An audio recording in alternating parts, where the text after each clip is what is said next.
സഭാപ്രസംഗൻ 7-ാം അധ്യായം 1 മുതൽ 29 വരെയുള്ള വാക്യങ്ങൾ. മേൽത്തരം പരിമള തൈലത്തേക്കാൾ സത്പേരും ജന്മദിനത്തേക്കാൾ മരണദിനവും ഉത്തമമാണ്. സദ്യ നടക്കുന്ന വീട്ടിൽ പോകുന്നതിനേക്കാൾ നല്ലത് വിലാപം നടക്കുന്ന വീട്ടിൽ പോകുന്നതാണ്. സർവരുടെയും അന്ത്യം ഇതാണെന്ന് ജീവിച്ചിരിക്കുന്നവർ ഗ്രഹിച്ചുകൊള്ളും. ചിരിക്കുന്നതിനേക്കാൾ മേന്മ കരയുന്നതിനാണ്. അത് മുഖം മ്ലാനമാക്കുമെങ്കിലും ഹൃദയത്തിന് ആശ്വാസം നൽകും. ജ്ഞാനിയുടെ ഹൃദയം കണ്ണീരിൻ്റെ ഭവനത്തിലാണ്, മൂഢൻ്റെ ഹൃദയം ആഹ്ലാദത്തിൻ്റെ ഭവനത്തിലും. ഭോഷൻ്റെ ഗാനം കേൾക്കുന്നതിനേക്കാൾ ജ്ഞാനിയുടെ ശാസനകൾ കേൾക്കുന്നതാണ് നല്ലത്. കലത്തിനടിയിൽ ചുള്ളിവിറക് കിരികിര കത്തുന്നത് പോലെയാണ് ഭോഷൻ്റെ ചിരി. ഇതും മിഥ്യ തന്നെ. മർദ്ദനം ജ്ഞാനിയെ ഭോഷനാക്കും, നിശ്ചയം. കൈക്കൂലി മനസ്സിനെ ദുഷിപ്പിക്കുന്നു. ഏതിൻ്റെയും അന്തമാണ് ആരംഭത്തേക്കാൾ മെച്ചം. അഹങ്കാരിയേക്കാൾ ക്ഷമാശീലൻ ഉത്തമനാണ്. ക്ഷിപ്രകോപി കോപം ഭോഷൻ്റെ മടിയിൽ വിശ്രമിക്കുന്നു. കഴിഞ്ഞ കാലം ഇന്നത്തേക്കാൾ മെച്ചമായത് എങ്ങനെയെന്ന് ചോദിക്കരുത്. ജ്ഞാനത്തിൽ നിന്ന് വരുന്നതല്ല ഈ ചോദ്യം. ജ്ഞാനം പിതൃസ്വത്ത് പോലെ ശ്രേഷ്ഠമാണ്. ജീവിച്ചിരിക്കുന്നവർക്ക് അതുപകരിക്കും. ധനം പരിരക്ഷ നൽകുന്നതുപോലെ ജ്ഞാനവും പരിരക്ഷ നൽകുന്നു. ജ്ഞാനിയുടെ ജീവൻ രക്ഷിക്കും എന്നതിലാണ് ജ്ഞാനത്തിൻ്റെ വൈശിഷ്ട്യം. ദൈവത്തിൻ്റെ പ്രവൃത്തികളെക്കുറിച്ച് ചിന്തിക്കൂ. അവിടുന്ന് വളഞ്ഞതായി നിർമ്മിച്ചത് നേരെയാക്കാൻ ആർക്ക് സാധിക്കും? സുഭിക്ഷതയിൽ സന്തോഷിക്കുക, വിപത്തിൽ പര്യാലോചിക്കുക. രണ്ടും ഒരുക്കിയത് ദൈവമാണ്. എന്താണ് വരാൻ പോകുന്നതെന്ന് മനുഷ്യൻ അറിയാതിരിക്കാനാണ് ഇങ്ങനെ ചെയ്തത്. എൻ്റെ വ്യർത്ഥ ജീവിതത്തിൽ ഞാൻ സകലതും കണ്ടു. നീതിയിൽ നശിക്കുന്ന നീതിമാനുണ്ട്. തിന്മ ചെയ്തിട്ടും ദീർഘായുസ് ലഭിക്കുന്ന ദുഷ്ടന്മാരുണ്ട്.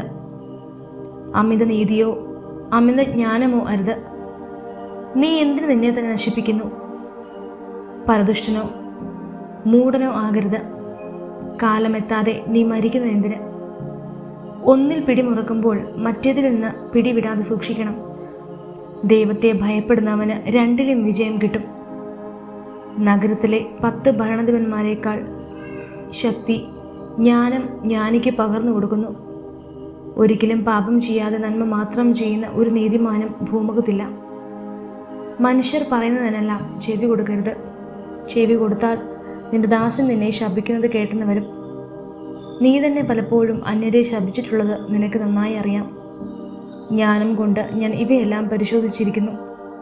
ഞാൻ പറഞ്ഞു, ഞാൻ ജ്ഞാനിയായിരിക്കും. എന്നാൽ അത് എത്ര വിദൂരമായി ലക്ഷ്യമായിരുന്നു. യാഥാർത്ഥ്യം എത്ര വിദൂരത്താണ്. ആഴത്തിൽ അളക്കാൻ കഴിയാത്ത ആഴത്തിൽ ആർക്കത് കണ്ടുപിടിക്കാൻ കഴിയും? ജ്ഞാനവും കാര്യങ്ങളുടെ പൊരുളും വിവേചന ബുദ്ധിയോടെ അന്വേഷിച്ചറിയാനും ഭോഷത്വത്തിൻ്റെ ദുഷ്ടതയും ഭ്രാന്താക്കുന്ന മൗഢ്യവും ഗ്രഹിക്കാനും ഞാൻ പരിശ്രമിച്ചു. മരണത്തേക്കാൾ കയ്പുള്ളവാണ് നാരി എന്ന് ഞാൻ മനസ്സിലാക്കി. കാരണം അവളുടെ ഹൃദയം കെണിയും വലയുമാണ്, കൈകൾ ചങ്ങലയും. ദൈവപ്രസാദമുള്ളവർ അവളിൽ നിന്ന് രക്ഷപ്പെടും, എന്നാൽ പാപി അവളുടെ പിടിയിൽപ്പെടും. സഭാപ്രസംഗൻ പറയുന്നു, എൻ്റെ മനസ്സ് തുടർച്ചയായി അന്വേഷിച്ചിട്ടും കണ്ടുപിടിക്കാൻ കഴിയാത്ത ഒന്ന് ഇതാ ഞാൻ കണ്ടിരിക്കുന്നു. അല്പാൽപമായി അറിഞ്ഞതിൻ്റെ ആകെ തുകയാണത്. എൻ്റെ മനസ്സ് ആവർത്തിച്ചന്വേഷിച്ചിട്ടും കണ്ടെത്താൻ കഴിയാത്തതാണത്. 1000-ൽ ഞാൻ പുരുഷനായി കണ്ടു, എന്നാൽ ഒരുവളെയും സ്ത്രീയായി കണ്ടില്ല. ഞാൻ കണ്ടതിതാണ്, ദൈവം മനുഷ്യനെ സരള ഹൃദയനായി സൃഷ്ടിച്ചു. എന്നാൽ അവൻ്റെ സങ്കീർണ പ്രശ്നങ്ങൾ അവൻ്റെ തന്നെ സൃഷ്ടിയാണ്. സഭാപ്രസംഗൻ 8-ാം അധ്യായം 1 മുതൽ 17 വരെയുള്ള വാക്യങ്ങൾ. ജ്ഞാനിയെപ്പോലെ ആരുണ്ട്? പൊരുളറിയുന്നവൻ ആരുണ്ട്? ജ്ഞാനം മുഖത്തെ പ്രശോഭിപ്പിക്കുന്നു, പരുഷഭാവത്തെ അകറ്റുന്നു. ദൈവനാമത്തിൽ ചെയ്ത ശബ്ദമോർത്ത് രാജകൽപ്പന പാലിക്കുക. അനിഷ്ടകരമെങ്കിലും അവൻ്റെ സന്നിധി വിട്ടുപോയി ഉടനെ അത് ചെയ്യുക. യഥേഷ്ടം പ്രവർത്തിക്കുന്നവനാണല്ലോ രാജാവ്. അവൻ്റെ വാക്ക് അന്തിമമാണ്. നീ എന്ത് ചെയ്യുന്നുവെന്ന് അവനോട് ചോദിക്കാൻ ആര് മുതിരും? കൽപ്പന അനുസരിക്കുന്നവന് ഒരു ഉപദ്രവവും ഉണ്ടാവുകയില്ല. ജ്ഞാനി തക്ക സമയവും വഴിയും അറിയുന്നു.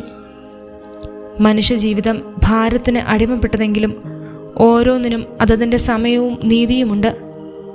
ഭാവി അവന് അജ്ഞാതമാണ്. അതെങ്ങനെ ഇരിക്കുമെന്ന് പറയാൻ ആർക്ക് കഴിയും? പ്രാണനെ പിടിച്ചു നിർത്താനോ മരണസമയം നിശ്ചയിക്കാനോ ആർക്ക് കഴിയും? യുദ്ധസേവനത്തിൽ നിന്ന് വിടുതലില്ല. ദുഷ്ടതയ്ക്ക് അടിമയായവരെ അത് മോചിപ്പിക്കുകയില്ല. മനുഷ്യൻ മനുഷ്യൻ്റെ മേൽ അധികാരം സ്ഥാപിച്ച് ദ്രോഹിക്കുന്നതിനിടയിൽ സൂര്യന് കീഴുള്ള എല്ലാറ്റിലും സൂക്ഷ്മ നിരീക്ഷണം നടത്തി കണ്ടെത്തിയതാണിത്. ദുഷ്ടന്മാരെ സംസ്കരിക്കുന്നത് ഞാൻ കണ്ടു. വിശുദ്ധ സ്ഥലത്ത് വ്യാപരിക്കുന്നവരാണവർ.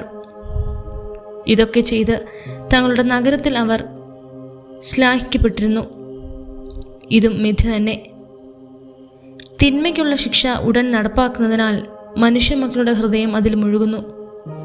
100 തവണ തിന്മ ചെയ്തിട്ടും ദുഷ്ടന്റെ ജീവിതം സുദീർഘമാണെങ്കിലും ദൈവഭക്തന് എല്ലാം ശുഭമായിരിക്കുമെന്ന് എനിക്ക് നന്നായിട്ടറിയാം. കാരണം അവൻ ദൈവസന്നിധിയിൽ ഭക്തിയോടെ വ്യാപരിക്കുന്നു. നീചന് നന്മ കൈവരികയില്ല. ജീവിതം നിഴൽ പോലെ നീട്ടാനും അവന് കഴിയുകയില്ല. കാരണം അവൻ ദൈവസന്നിധിയിൽ ഭയത്തോടെയല്ല വ്യാപരിക്കുന്നത്. നീതിമാന്മാർക്ക് നീചന്മാരുടെ പ്രവൃത്തികൾക്ക് യോജിച്ച അനുഭവവും നീചന്മാർക്ക് നീതിമാന്മാരുടെ പ്രവൃത്തികൾക്ക് യോജിച്ച അനുഭവം ഉണ്ടാക്കുന്നു എന്നത് ഭൂമിയിലുള്ള ഒരു മിഥ്യയാണ്. ഇതും മിഥ്യയാണെന്ന് ഞാൻ പറഞ്ഞു. ഇവിടെ ഞാൻ നിർദ്ദേശിക്കുന്നത് സന്തോഷിക്കുക എന്നാണ്. ഭക്ഷിക്കുകയും പാനം ചെയ്യുകയും ആനന്ദിക്കുകയും ചെയ്യുന്നതിനല്ലാതെ വേറെ ഭാഗ്യമില്ല. ഇത് സൂര്യന് കീഴെ ദൈവം അവന് നൽകിയിരിക്കുന്ന ആയുഷ്കാലത്തെ പ്രയത്നങ്ങളിൽ അവനെ തുണയ്ക്കും. ജ്ഞാനത്തെ അറിയാനും മനുഷ്യൻ്റെ വ്യാപാരങ്ങൾ മനസ്സിലാക്കാനും ഞാൻ രാപകൽ വിശ്രമമെന്നേ പരിശ്രമിച്ചു. അപ്പോൾ കണ്ടത് ദൈവത്തിൻ്റെ കരവേലയാണ്. സൂര്യന് കീഴെ നടക്കുന്ന പ്രവൃത്തികളെല്ലാം കണ്ടുപിടിക്കാൻ മനുഷ്യന് സാധ്യമല്ലെന്നാണ്. എത്ര ബുദ്ധിമുട്ടി അന്വേഷിച്ചാലും അത് കണ്ടെത്തുകയില്ല. അത് കണ്ടുപിടിച്ചുവെന്ന് ബുദ്ധിമാൻ അവകാശപ്പെട്ടാലും അതവന് അതീതമത്രേ.